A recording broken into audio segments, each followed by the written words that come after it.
আনন্দ পাঠে ঐশ্বর্যে আপনাকে স্বাগত।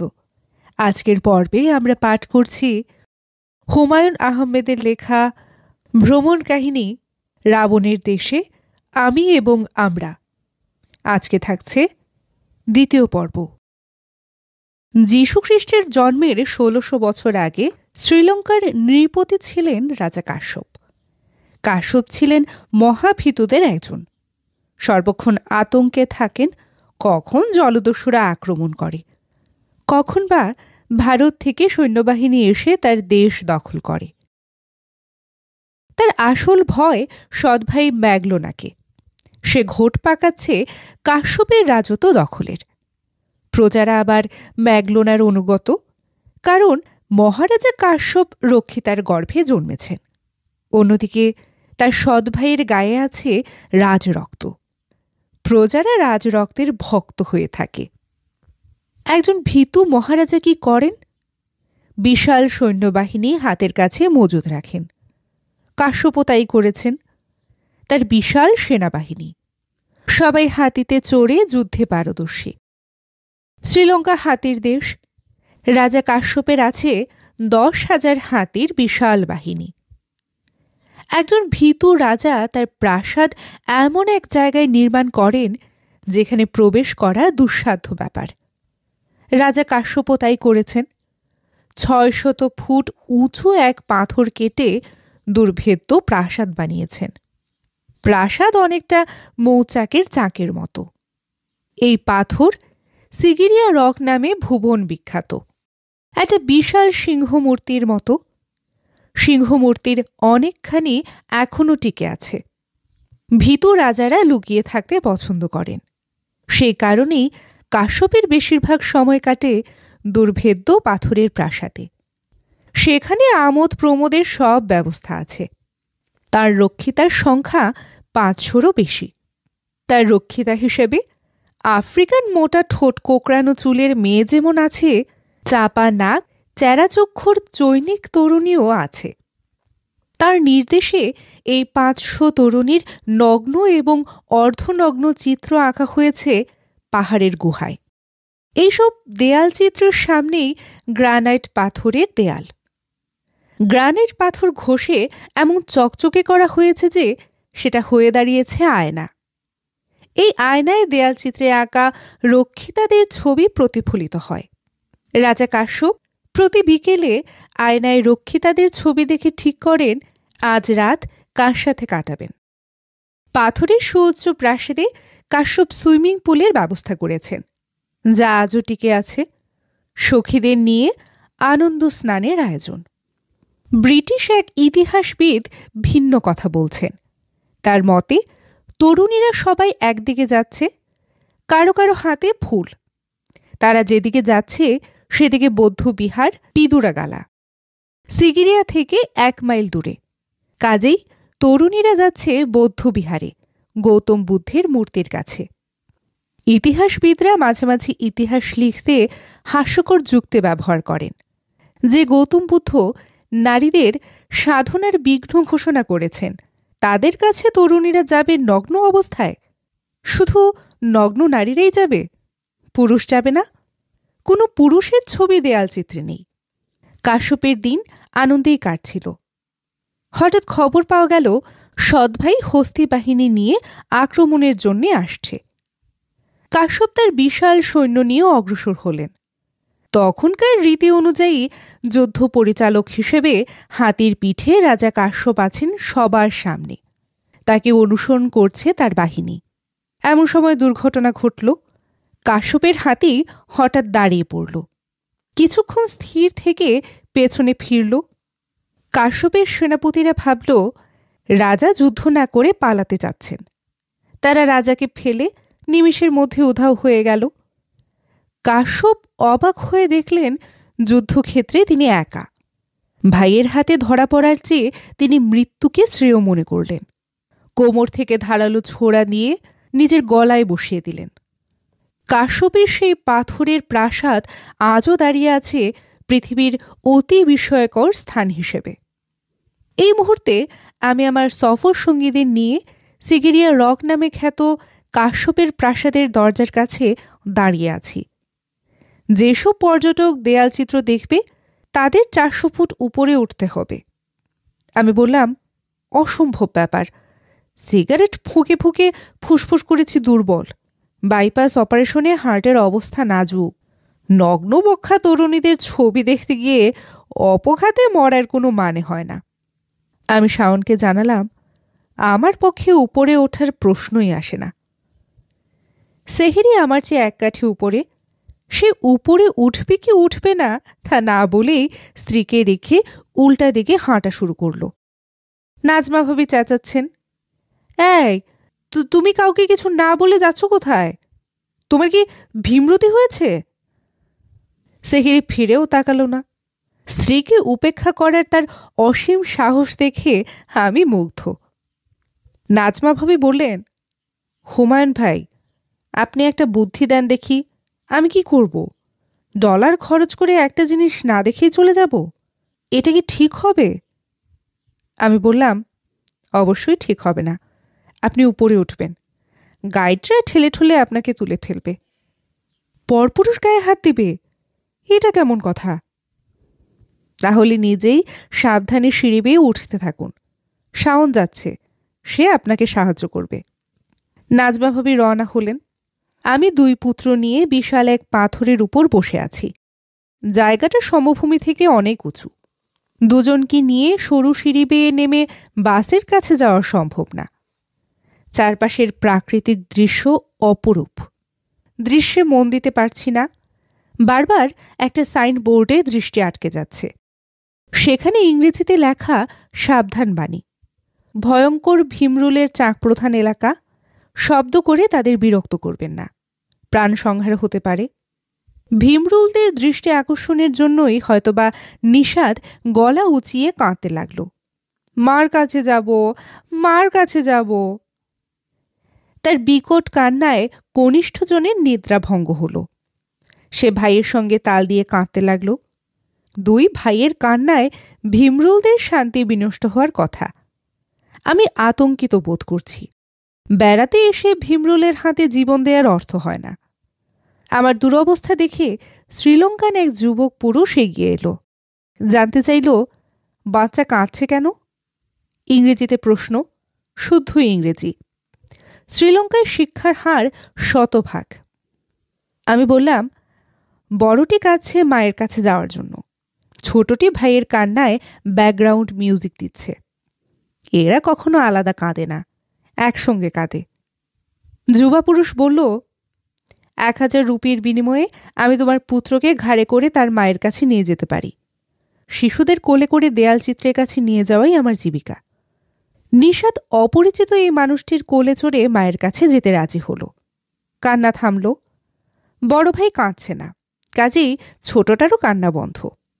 আমি যুবককে বললাম, তুমি আরেকজনকে খুঁজে বের করো যে ছোটটাকে কোলে নিয়ে উঠবে। আমার কাছে বেবি ক্যারিয়ার আছে, বাচ্চাকে সেখানে বসিয়ে পিঠে বেঁধে নিলেই হবে।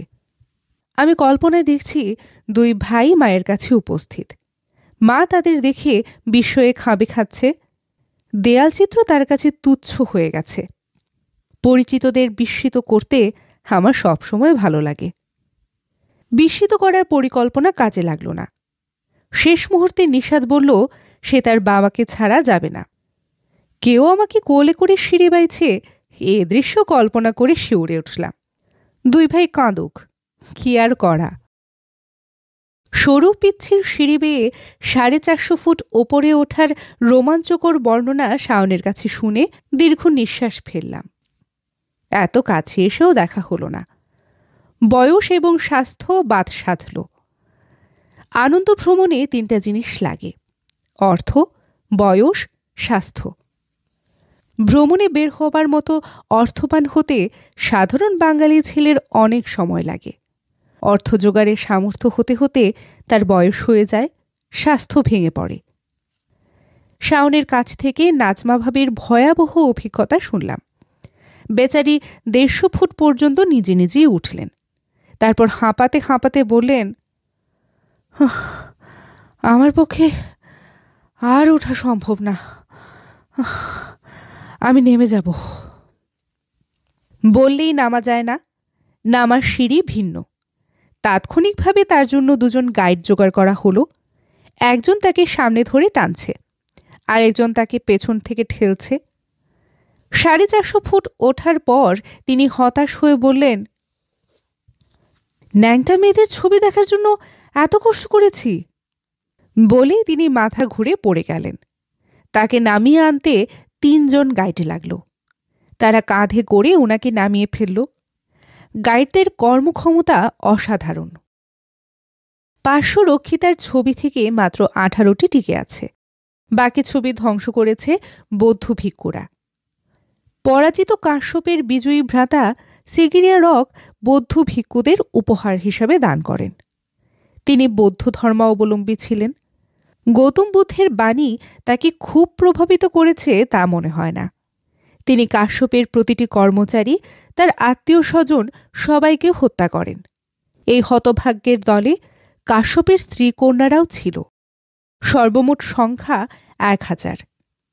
বৌদ্ধ ভিক্ষুরা কাশ্যপের সাধের প্রাসাদে বাস করতে আসেন। তারা সেখানকার নির্জনতায় সাধনার ফাঁকে ফাঁকে দেয়ালচিত্র ধ্বংস করতে থাকেন। বৌদ্ধ ধর্মে নারীরা সাধনার বাধা। সেখানে নগ্ন নারী মূর্তির ছবির সামনে উপাসনা অর্থহীন হবেই। একই ঘটনা রোমের সিস্টিন চ্যাপেলে ঘটেছিল। গির্জার দেয়ালচিত্র এঁকেছিলেন পৃথিবীর মহান শিল্পীদের একজন, মাইকেল অ্যাঞ্জেলো। সেখানে নগ্ন নারীর ছবি। পোপের নির্দেশে সব নগ্ন নারীকে কাপড় পরিয়ে দেওয়া হয়। অনেক বছর পরে কাপড়ের রং সরিয়ে অপূর্ব নারী মূর্তি বের করা হয়। সিগিরিয়া রকের ফ্রেস্কো আমি দেখতে পাইনি। সিস্টিন চ্যাপেলের বিখ্যাত ফ্রেস্কো আমি দেখেছি। এখন রাজা কাশ্যপের বিষয়ে কিছু বলি। তার বাবা ছিলেন অনুরাধাপুরের নৃপতি, নাম ধাতু সেন। তিনি শুধু যে বৌদ্ধ ধর্মাবলম্বী ছিলেন তা না, মনে প্রাণে গৌতম বুদ্ধের বাণীতে বিশ্বাসী ছিলেন। প্রজাহিতকর অসংখ্য কাজ তিনি করেছেন। সাধারণ মানুষের হাসপাতাল তো বানিয়েছেনই, পঙ্গুদের জন্যেও একটা হাসপাতাল বানিয়েছেন। অনুরাধাপুরের মানুষদের জলকষ্ট নিবারণের জন্য তিনি বৃষ্টির পানি ধরে রাখার বিশাল প্রকল্প শেষ করেন। এই পানি সেচ কার্যে ব্যবহার করে অনুরাধাপুর হয়ে উঠল সুজলা সুফলা। ঐতিহাসিক মাহাওয়াজা বলেছেন, ধাতু সেনের সুকৃতি লিখতে পাতার পর পাতা লাগবে, তারপরও লিখে শেষ করা যাবে না।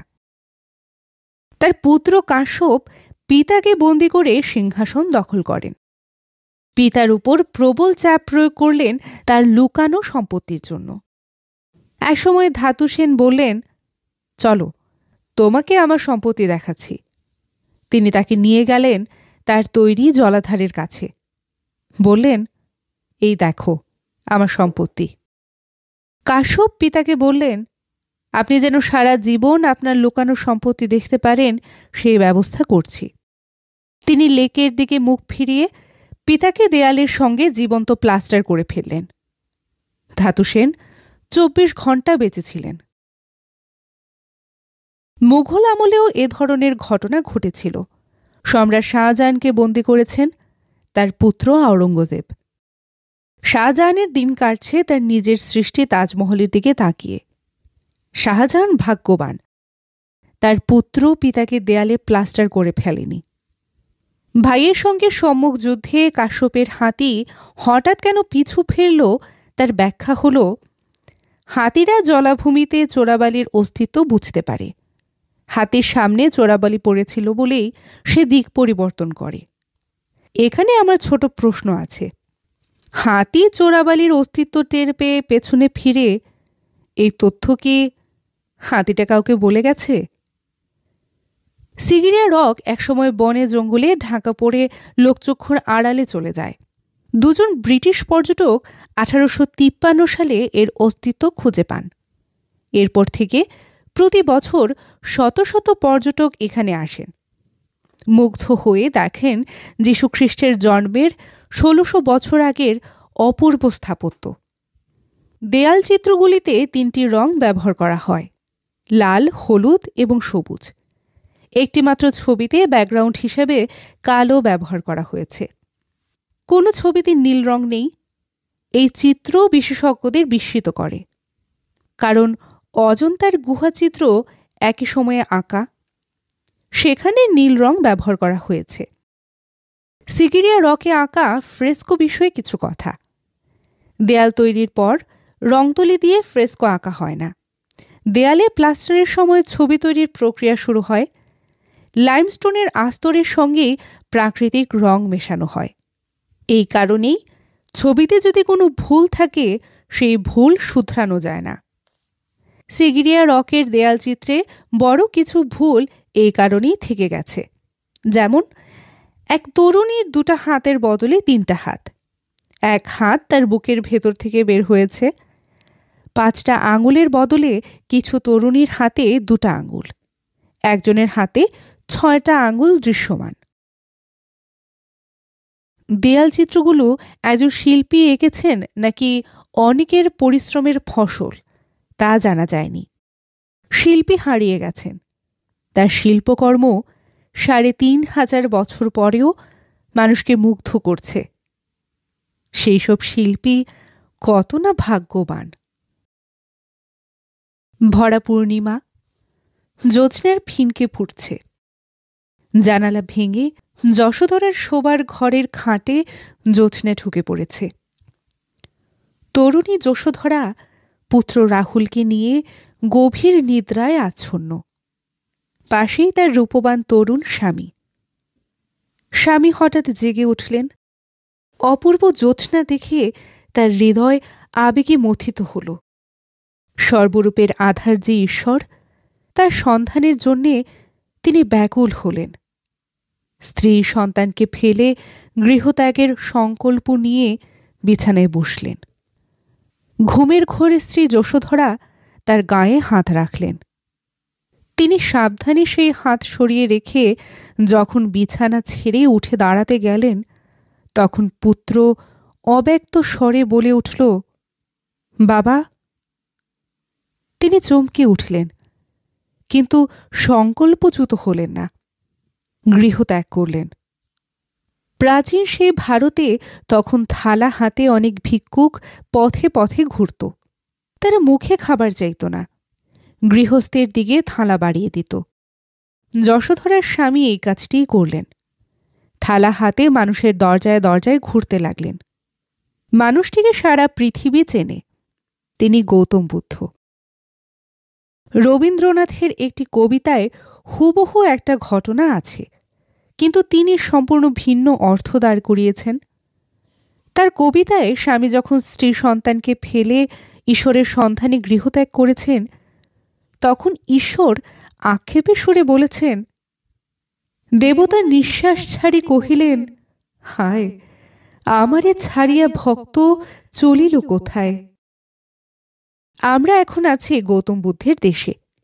যেখানেই চোখ যায় সেখানেই গৌতম বুদ্ধের ধ্যানী মূর্তি, এক একটা 6তলা 7তলা দালানের সমান। প্রতিটি পাহাড়ের চূড়ায় মূর্তি, প্রকাণ্ড সব স্তূপা। স্তূপা নির্মিত হয় বৌদ্ধের ব্যবহৃত জিনিসপত্র লুকিয়ে রাখার জন্য। ক্যান্টিতে আছে গৌতম বুদ্ধের পবিত্র দাঁত। নাজমা ভাবি গৌতম বুদ্ধের দাঁত দেখার জন্যে অত্যন্ত ব্যস্ত হয়ে পড়লেন। তার একটাই কথা, ডলার খরচ করে এসেছি, গৌতম বুদ্ধের দাঁত না দেখে ফিরে যাব, এটা কেমন কথা? আমার কথা হচ্ছে, দাঁত শরীরের একটা মৃত অংশ। অন্য একজন মানুষের দাঁতের সঙ্গে এই পবিত্র দাঁতের কোনো পার্থক্য থাকার কথা না। নাজমা ভাবি রাগী গলায় বললেন, এটা কি বললেন? আপনার দাঁত আর ওনার দাঁত কি এক? আমি সঙ্গে সঙ্গে বললাম, অবশ্যই না। দাঁত থেকে ডিএনএ টেস্টের মাধ্যমে যদি জিন স্ট্রাকচার বের করা যায়, তাহলে দেখা যাবে দুজনের জিন গঠন ভিন্ন। চলুন দাঁত দেখতে যাব। আমি রাজি হলাম, কিন্তু আমার মনে খুঁতখুঁতানি দূর হলো না। খুঁতখুঁতানির প্রধান কারণ ভূপর্যটক এবং মহান পণ্ডিত রাহুল সংস্কৃতায়ন। তিনি লঙ্কার কলম্বোর একটি বৌদ্ধবিহারের সম্মানিত শিক্ষক ছিলেন। 18 মাস সেখানে শিক্ষকতা করেছেন। তিনি তার অভিজ্ঞতা আমার জীবনযাত্রা গ্রন্থে লিখে গেছেন। এই গ্রন্থের 2য় খণ্ডে গৌতম বুদ্ধের দাঁত প্রসঙ্গে তিনি লিখেছেন, এই দাঁত বুড়ো আঙ্গুলের মতো মোটা, লম্বায় প্রায় 2 ইঞ্চি। এটা মানুষের দাঁত হতে পারে না। মূল দাঁত পর্তুগিজ জলদস্যুরা পুড়িয়ে ফেলে। তারা নকল একটা দাঁত দান করে। আমরা গৌতম বুদ্ধের দাঁত দেখতে যাচ্ছি। এই খবরে পুত্র নিষাদ অত্যন্ত উল্লসিত হল। তার উল্লাসের কারণ ধরতে পারলাম না। গৌতম বুদ্ধের বিশাল বিশাল মূর্তি দেখে সে এই ধর্মের প্রতি আকৃষ্ট হয়ে পড়েছে কিনা কে জানে। আমি তাকে বললাম, বাবা, তুমি গৌতম বুদ্ধের দাঁত দেখতে যাচ্ছ কেন? নিষাদ বলল, সে তার ভাই নিনিতের জন্য সেখান থেকে দাঁত কিনে ভাইয়ের মুখে লাগিয়ে দিবে। দাঁতের অভাবে তার ভাই চকলেট খেতে পারছে না, এই জন্যে তার খারাপ লাগে। শেষ পর্যন্ত দাঁত দেখা হলো না, কারণ ড্রাইভার দিয়াগো বলল, বিশেষ বিশেষ দিন ছাড়া এই দাঁত সর্বসম্মুখে বের করা হয় না। আজ সেই বিশেষ দিন না। গৌতম বুদ্ধের পবিত্র দাঁত দর্শনার্থীরা সবসময় দেখতে পারেন। দিয়াগোর মিথ্যা ভাষণে আমার ভূমিকা আছে। গৌতম বুদ্ধের দেখা পাওয়া মহাসৌভাগ্যের ব্যাপার। তার দাঁত দেখার কিছু নেই। যে মঠে গৌতম বুদ্ধের দাঁত আছে সেখানে তার মাথার চুলও সংরক্ষিত আছে। এই চুল উপহার হিসেবে বাংলাদেশ দিয়েছে শ্রীলঙ্কাকে। বাংলাদেশে গৌতম বুদ্ধের চুল কিভাবে এসেছে সেটা বলা যেতে পারে। বৌদ্ধ অ্যাসোসিয়েশনের প্রধান অজিত রঞ্জন বড়ুয়া বলেন, তিব্বতের এক সাধু পবিত্র চুল বাংলাদেশে আনেন 1930 সালে। আরেক সূত্র বলছে, চট্টগ্রাম বৌদ্ধবিহারের বৌদ্ধ সন্ন্যাসীদের প্রধান গত শতাব্দীর প্রথম ভাগে রেঙ্গুন থেকে কিছু চুল নিয়ে আসেন। গৌতম বুদ্ধের চুল বাংলাদেশ থেকে উপহার হিসেবে যাওয়ার অনেক আগেই শ্রীলঙ্কায় এসেছিল। প্রাচীন পলি গ্রন্থ জাতক কথায় বলা হয়েছে, ভারতবর্ষের 2 ব্যবসায়ী গৌতম বুদ্ধের এক গোছা চুল নিয়ে শ্রীলঙ্কায় আসেন। তাদের একজনের নাম থাপাসু, অন্যজনের নাম ভালুকা। চুল থাকতেও শ্রীলঙ্কা আবার বাংলাদেশ থেকে কেন চুল নিল জানি না। সম্রাট অশোকের পৃষ্ঠপোষকতায় বৌদ্ধ ধর্ম দ্রুত প্রসার লাভ করে। দলে দলে হিন্দু ধর্ম অবলম্বীরা বৌদ্ধ ধর্ম গ্রহণ করতে থাকেন। এতে শঙ্কিত হয়ে শঙ্করাচার্য সুন্দর একটা প্যাচ খেলেন। তিনি ঘোষণা করেন, গৌতম বুদ্ধ হিন্দুদের 8ম অবতার। তিনি হিন্দু সনাতন ধর্মেরই একজন, কাজেই তার কৃপা লাভের জন্য বৌদ্ধ হওয়ার প্রয়োজন নেই। বৌদ্ধ ধর্ম গ্রহণের প্রবল স্রোত বাধাগ্রস্ত হল। শেষ খেলা খেললেন রাজা অজাতশত্রু। বিচিত্র কোনো কারণে তিনি বৌদ্ধ ধর্ম অবলম্বীদের উপর ক্ষেপে গেলেন। নালন্দা বিশ্ববিদ্যালয় ধ্বংস করলেন। ঘোষণা করলেন, গৌতম বুদ্ধের অনুসারীদের দেখা মাত্রই হত্যা করা হবে। প্রাণভয়ে ভীত বৌদ্ধ ভিক্ষুরা পালিয়ে পাহাড় পর্বতের দিকে চলে গেলেন। আজও পাহাড় পর্বতেই এই ধর্মের মানুষের ঘনত্ব বেশি, সমতলে নেই। এই সময় পৃথিবী জুড়ে বৌদ্ধ ধর্মের প্রতি প্রবল আগ্রহ লক্ষ্য করা গেছে। পত্র পত্রিকায় প্রায়ই খবর আসে, হলিউডের অমুক তারকা বৌদ্ধ ধর্ম গ্রহণ করেছেন। তাদের আগ্রহের মূল কারণ, এই ধর্মে ঈশ্বর নেই। সোজা সাপটা ঈশ্বর নেই বলাটা ঠিক হচ্ছে কিনা তাও বুঝতে পারছি না। কারণ এক ভক্ত গৌতম বুদ্ধকে জিজ্ঞেস করল, গুরুজি, ঈশ্বর কি নেই? বুদ্ধ বললেন, ঈশ্বর নেই এমন কথা কি আমি বলেছি? ভক্ত মহা আনন্দিত, কারণ সে মনে প্রাণে একজন ঈশ্বর চাইছে। ভক্ত বলল, গুরুজি, তাহলে কি ঈশ্বর আছে? বৌদ্ধ বললেন, ঈশ্বর আছেন এমন কথা কি আমি বলেছি? গৌতম বুদ্ধের নিজের মধ্যে সংশয় ছিল, এমন কথা কি বলা যায়? তিনি ঈশ্বরের কথা বলেননি, নির্বাণের কথা বলেছেন। কিন্তু নির্বাণ আসলে কি তা কখনো পরিষ্কার করে বলেননি। একবার বললেন, জ্বলন্ত শিখাকে ফুঁ দিয়ে নিভিয়ে দেয় নির্বাণ। তার কথা হলো, মানুষকে 4টি বিপর্যয়ের মুখোমুখি হতেই হবে: শোক, ব্যাধি, জরা, মৃত্যু। মানুষ বরাবর পৃথিবীতে জন্মাবে, কীটপতঙ্গ হিসেবে, পশু হিসেবে, মানুষ হিসেবে। তার সুকীর্তির কারণে একটা সময় আসবে যখন আর তাকে পৃথিবীতে ফিরে আসতে হবে না। এটাই নির্বাণ।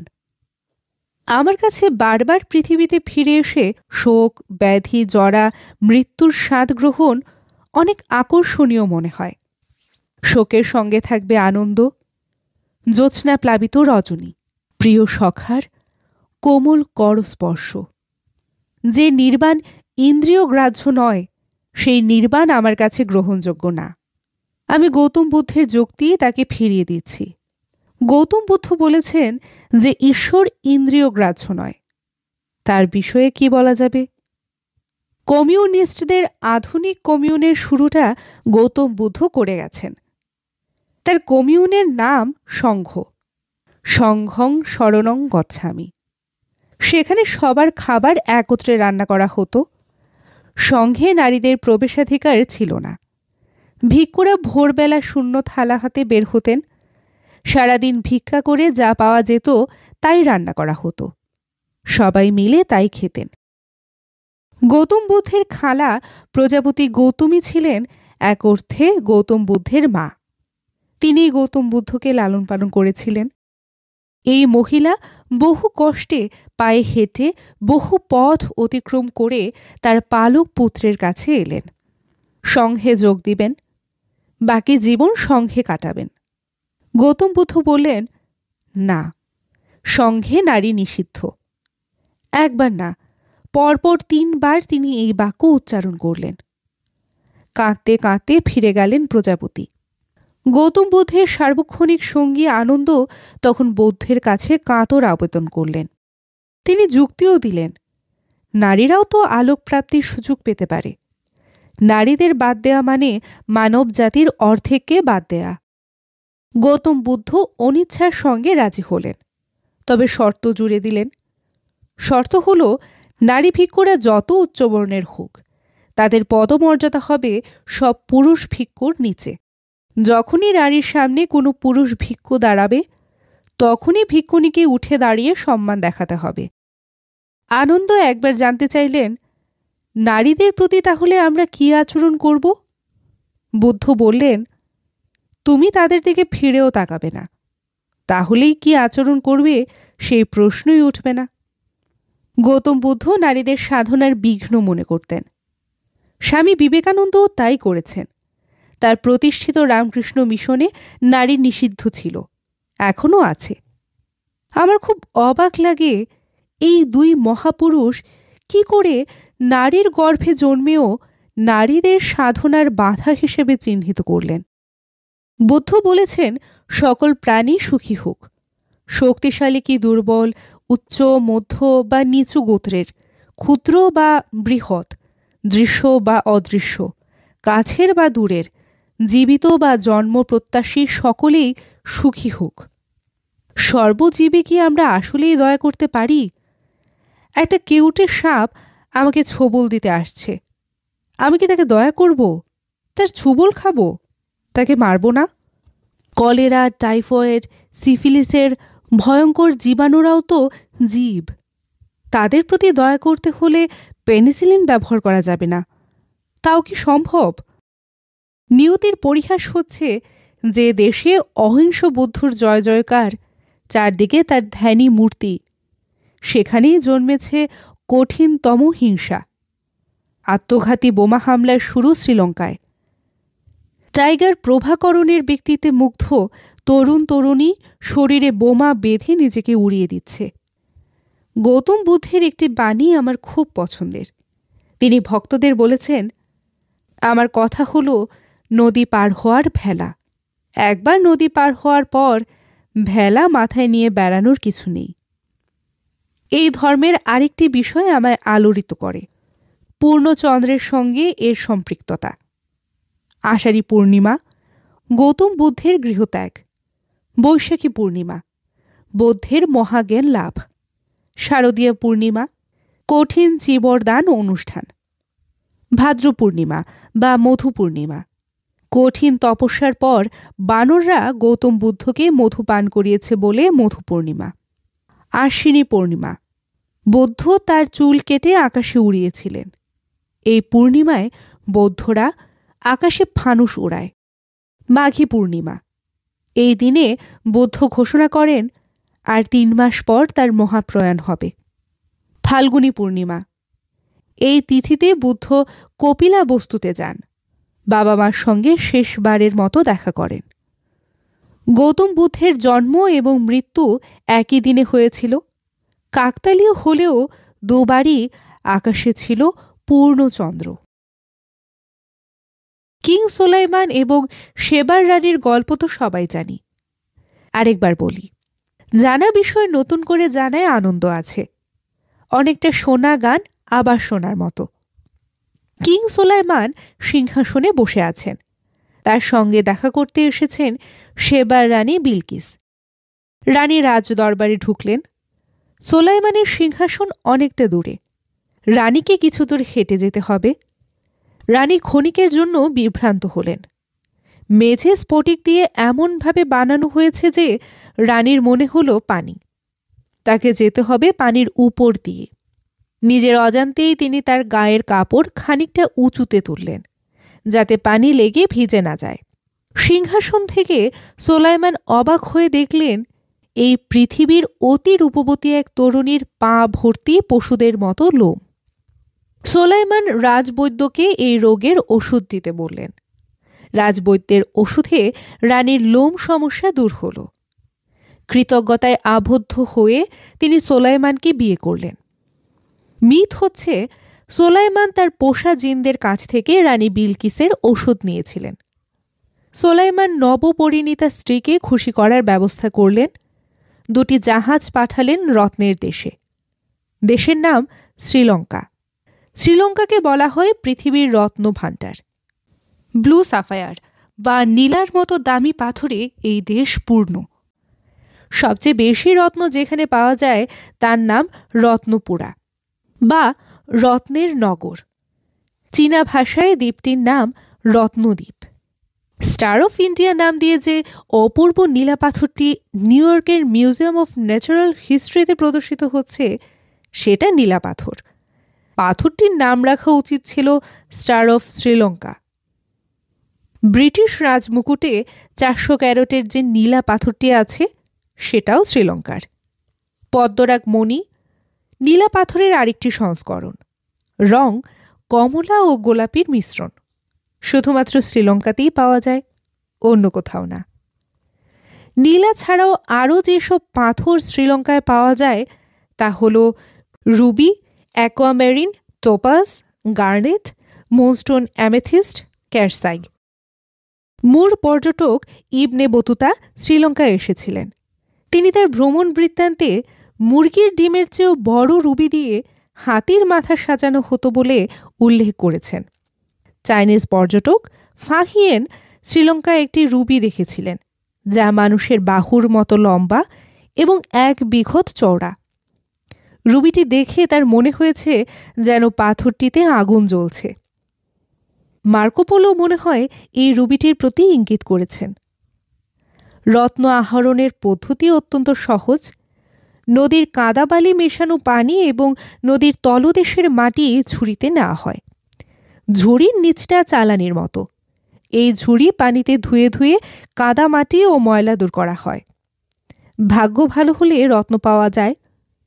আমি মনে করি বাংলাদেশের শঙ্খ নদীতে এইভাবে রত্ন অনুসন্ধান করা যেতে পারে। শঙ্খ নদী পাহাড় পর্বত কেটে সমুদ্রের দিকে আছে। পাহাড় পর্বতে আটকে থাকা মণিমুক্তা শঙ্খ নদী বেয়ে নিচে নামার কথা। আমাদের পাশের দেশ বার্মা যদি রুবিতে ভর্তি থাকে, আমরা দোষ করেছি কি? বার্মার মাটি, শ্রীলঙ্কার মাটি আমাদের দেশের মতোই পলিঘটিত। পার্বত্য চট্টগ্রামের পাহাড়গুলো শ্রীলঙ্কার চেয়েও উঁচু। বাংলাদেশে যে রত্নের অনুসন্ধান করা যেতে পারে তা মনে হয় কারো মাথায় আসেনি। শ্রীলঙ্কার মণিমুক্তা সম্পর্কে বিতং করে লেখার একটা ব্যক্তিগত কারণ আছে। আমার একসময়ের শখ ছিল রত্ন সংগ্রহ করা। পৃথিবীর যেখানেই গিয়েছি রত্ন কেনার চেষ্টা করেছি। কখনো পেরেছি, কখনো অর্থের অভাবে পারিনি। আমার সংগ্রহের রত্নে শ্রীলঙ্কার দুর্লভ পদ্মরাগ মণিও আছে। আমার পাথর সংগ্রহের নেশা যখন তুঙ্গে, তখন 2টি দেশে খুব যেতে ইচ্ছা করত। একটা শ্রীলঙ্কা, অন্যটি বার্মা। বার্মায় পাওয়া যায় খাঁটি রুবি। রুবি নীলা এবং পদ্মরাগ মণির মতোই দামি। দুটি দেশের কোনোটাতেই যাওয়া হয়নি, কারণ বার্মায় সামরিক জান্তা, আসল মগের মূল্যক। আবার শ্রীলঙ্কায় চলছে গৃহযুদ্ধ। দুঃখের ব্যাপার হচ্ছে, শ্রীলঙ্কায় যখন এসেছি তখন আমার রত্ন সংগ্রহ রোগ সেরে গেছে। অল্প বয়সে ছেলেমেয়েরা স্ট্যাম্প কালেক্ট করে খাতা ভরিয়ে ফেলে। একসময় তাদের এই ব্যাধি সেরে যায়, খাতাও হারিয়ে যায়। কয়েন কালেক্টরদের একই অবস্থা। অনেক ঝামেলা করে সংগ্রহ করা মুদ্রা একসময় যেখানে সেখানে পড়ে থাকে। আমি রত্ন সংগ্রহ করেছি 30 বছর ধরে, সবই বাক্সবন্দি। কাউকে মুগ্ধ এবং বিস্মিত করতে চাইলে বাক্স খুলি। আজ আমি শ্রীলঙ্কার রাস্তায়। কিছু দূর পরপরই জেমসের দোকান। একবারও দোকানে ঢুকতে ইচ্ছে করল না। শাওন বলল, রত্নের দেশে এসে রত্ন কিনবে না? আমি বললাম, আনা রাজুলুন মিসকিন। শাওন বলল, এর মানে কি? আমি বললাম, এর অর্থ আমি একজন মিসকিন। মিসকিনের রত্নরোগ সাজে না, কাজেই রত্ন কেনা হবে না। শাওন বলল, আমি টাকা দিচ্ছি, তুমি তোমার পছন্দের একটা রত্ন কিনে আনো। আমি রত্নের দোকানে ঢুকলাম না, কাঠের মূর্তির দোকানে ঢুকে একটা বুদ্ধ মূর্তি কিনলাম। নাজমা ভাবি মহা বিরক্ত হলেন, ভুরু কুচকে বললেন, এত দাম দিয়ে বুদ্ধের মূর্তি কিনেছেন? আপনি কি বৌদ্ধ ধর্ম গ্রহণ করবেন? আমি হ্যাঁ সূচক মাথা নাড়ালাম। শ্রীলঙ্কায় হ্যাঁ সূচক মাথা নাড়ার অর্থ না। ভাবি তা বুঝলেন না। তিনি স্বামীর কাছে নালিশ করলেন, হুমায়ুন ভাই বৌদ্ধ ধর্ম নিবেন। ছি ছি, কি কাণ্ড! লেখক হলেই যা ইচ্ছে তা করা যায়। আমি নাজমা ভাবির সঙ্গে ঝামেলায় গেলাম না। গৌতম বুদ্ধের মতো মৌনভাব ধারণ করলাম। রাতে ঘুমাতে যাব, হঠাৎ দেখি আমার বালিশের উপর চমৎকার একটা মুনস্টোন। চন্দ্রের আলোর মতো হালকা আলো বের হচ্ছে। মুনস্টোনের সঙ্গে একটা চিঠি। শাওন লিখেছে, তুমি বদলে যাচ্ছ কেন? একসময় পাগলের মতো জেমস খুঁজে বেড়াতে, আজ ফিরেও তাকাচ্ছ না। বদলে যাওয়া হুমায়ুন আহমেদ আমি দেখতে চাই না। আমি চাই তুমি কখনো বদলাবে না। আমি শাওনকে বললাম, চলো দুজন হাত ধরাধরি করে সমুদ্রের পাশে ঘুরে আসি। শাওন বলল, নিশাদ, নিনিত? ওরা ঘুমাচ্ছে। নাজমা ভাবিকে বলো ওদের দিকে নজর রাখতে। বেশিক্ষণ তো আর থাকবো না, বেশি হলে 15 মিনিট। নাজমা ভাবি সব শুনে বললেন, পোলাপানের ক্যাওমেও আমার ভালো লাগে না। এরা দুজন একসঙ্গে কাঁদবে, আমি পারবো না। বলেই তিনি নিজের ঘরে ঢুকে বেশ শব্দ করে দরজা বন্ধ করলেন। শাওন বলল, প্রথম রাতে গান শুনতে চেয়েছিলে, এখন কি গাইব? আমি বললাম, হ্যাঁ। শাওন গাইছে। আমি দুই পুত্রের মুখের দিকে তাকিয়ে তার গান শুনছি। পুনশ্চ, শ্রীলঙ্কার সবচেয়ে সুন্দর বুদ্ধ মূর্তির নাম আউকানা। 13 মিটার উঁচু গৌতম বুদ্ধ দাঁড়িয়ে আছেন। এই নামের অর্থ সূর্য খাদক। অনুরাধাপুরের নৃপতি ধাতু সেনার নির্দেশে এটি বানানো হয়। এই মূর্তিটি সবচেয়ে সুন্দর দেখায় সূর্যোদয়ের মুহূর্তে। বুদ্ধের মূর্তির বসার ভঙ্গি এবং হাতের মুদ্রার অর্থ আছে। এ থেকে বলে দেওয়া যায় তিনি জেগে আছেন আর সমাধিতে গেছেন। আমার কাঠের কেনা মূর্তিটির ভঙ্গি জাগ্রত। মূর্তি বিষয়ক শেষ কথাটা বলি। পুত্র নিশাদ দেশে ফিরে সবাইকে বলেছে, আমরা শ্রীলঙ্কার আল্লাহকে কিনে এনেছি। আনন্দপাঠী ঐশ্বর্যের আজকের পর্ব আপনাদের কেমন লাগলো অবশ্যই তা আমাকে জানাবেন।